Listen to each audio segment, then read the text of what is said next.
sehingga masyarakat tahu apa yang permasalahan yang terjadi seperti itu. Dan jika memang ada yang bertentangan, ya lakukanlah diskusi. Mana titik-titik poin-poin yang bertentangan.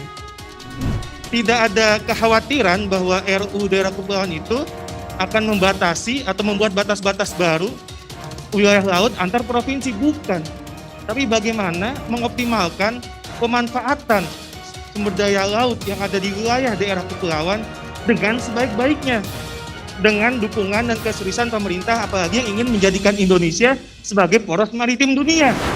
Sebelum kita mulai videonya, mari kita tekan subscribe terlebih dahulu dan jangan lupa loncengnya.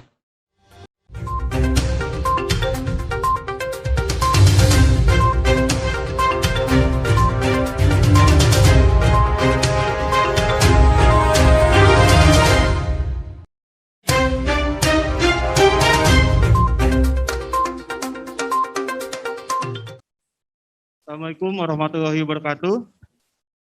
Salam sejahtera bagi kita semua. Perkenalkan, nama saya Kes Rahir, Ketua Umum Maritim Muda Nusantara.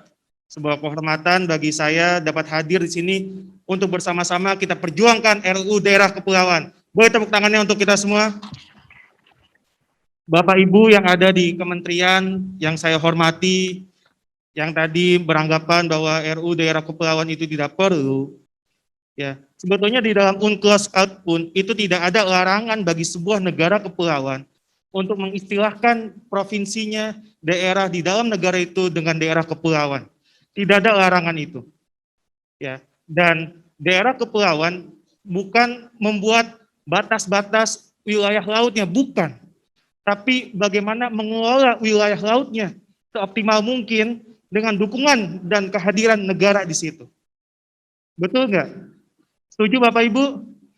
Jadi sebetulnya tidak ada kekhawatiran bahwa RUU Daerah Kepulauan itu akan membatasi atau membuat batas-batas baru wilayah laut antar provinsi, bukan. Tapi bagaimana mengoptimalkan pemanfaatan sumber daya laut yang ada di wilayah daerah kepulauan dengan sebaik-baiknya, dengan dukungan dan keseriusan pemerintah, apalagi yang ingin menjadikan Indonesia sebagai poros maritim dunia. Seperti itu. Dan kemudian, jika memang ada yang bertentangan dalam pasal-pasal yang diusulkan, ya silakanlah dibahas. Silakan dibahas agar sejalan, tidak ada yang bertentangan. Itulah fungsi koordinasi ya antara legislatif dengan eksekutif. Bukan malah tidak ada komunikasi dan diskusi dua arah seperti itu. Dan saya bersyukur, terima kasih kepada DPD RI yang memberikan forum seperti ini, sehingga dan secara publik, sehingga masyarakat tahu apa yang permasalahan yang terjadi seperti itu. Dan jika memang ada yang bertentangan, ya lakukanlah diskusi. Mana titik-titik poin-poin yang bertentangan.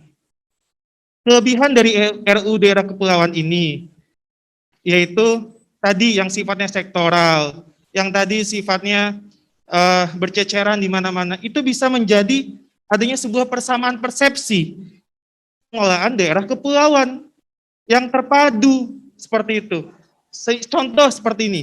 Sekarang kurikulum kemaritiman ya yang waktu itu yang telah diluncurkan kurikulum kemaritiman untuk anak sekolah PAUD sampai dengan SMA yang dikoordinasikan oleh Kemenko Maritim dan menjadi sebuah pekerjaan dan tugas Kemendikbud waktu itu di pusat kurikulum dan perbukuan. Kurikulumnya sekarang sudah ada kemaritiman. Tapi mana ada pemerintah daerah yang tahu, yang serius, ya negara mana untuk menerapkan kurikulum kemaritiman itu? Katanya kabinet sekarang fokus kepada SDM, penguatan SDM. Tapi ternyata kurikulum kemaritiman sekarang Kementerian Pendidikan dan Kebudayaannya nggak serius, ya tidak ada pernah ngomong tentang kurikulum kemaritiman. Cuma dong anggaran negara sudah dikeluarkan untuk menyusun kurikulum kemaritiman, tapi nggak ada keseriusan dari Kementerian Pendidikan dan Kebudayaan. Itu contoh kecil saja. Nah, dengan adanya RUU Daerah Kepulauan ini, itu bisa mengintegrasikan. Karena mau gimana pun bahwa daerah kepulauan itu, satu, posisi pulau-pulaunya itu jauh-jauh. Ya, secara geografis pun itu perlu perhatian khusus. Kedua, kebanyakan berada di daerah perbatasan.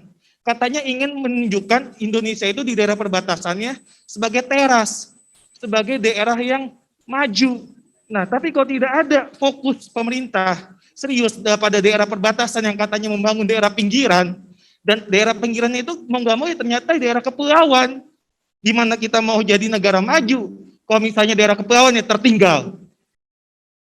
Oke, Itu, terima kasih. terima kasih. Dan terakhir gini, ya kita juga ingin adanya industrialisasi 4.0. Ya kita ingin making Indonesia 4.0. Tapi coba kita lihat daerah kepulauan, daerah pulau-pulau kecil terluar, sangat jauh dari akses internet, ya, sangat jauh dari fasilitas digitalisasi. Bagaimana kita mau jadi making Indonesia 4.0 kalau tidak ada keseriusan kita membangun daerah kepulauan tadi. Ingat, daerah kepulauan adalah saudara-saudara kita. Mereka tinggal di perbatasan bangsa Indonesia juga. Semangat untuk DPD RI, dan kami mohon kepada para pejabat di kementerian untuk mencoba melihat hal ini lebih terintegrasi. Ya, karena kalau misalnya ada PP semua PP, ya itu bukan berarti juga itu akan tumpang tindih nantinya. Baik, ya baik. Ya, Terima mungkin kasih itu Pak perlu diperhatikan Kaisar. juga. Terima kasih. Terima kasih atas dukungan dan juga beberapa masukan-masukannya.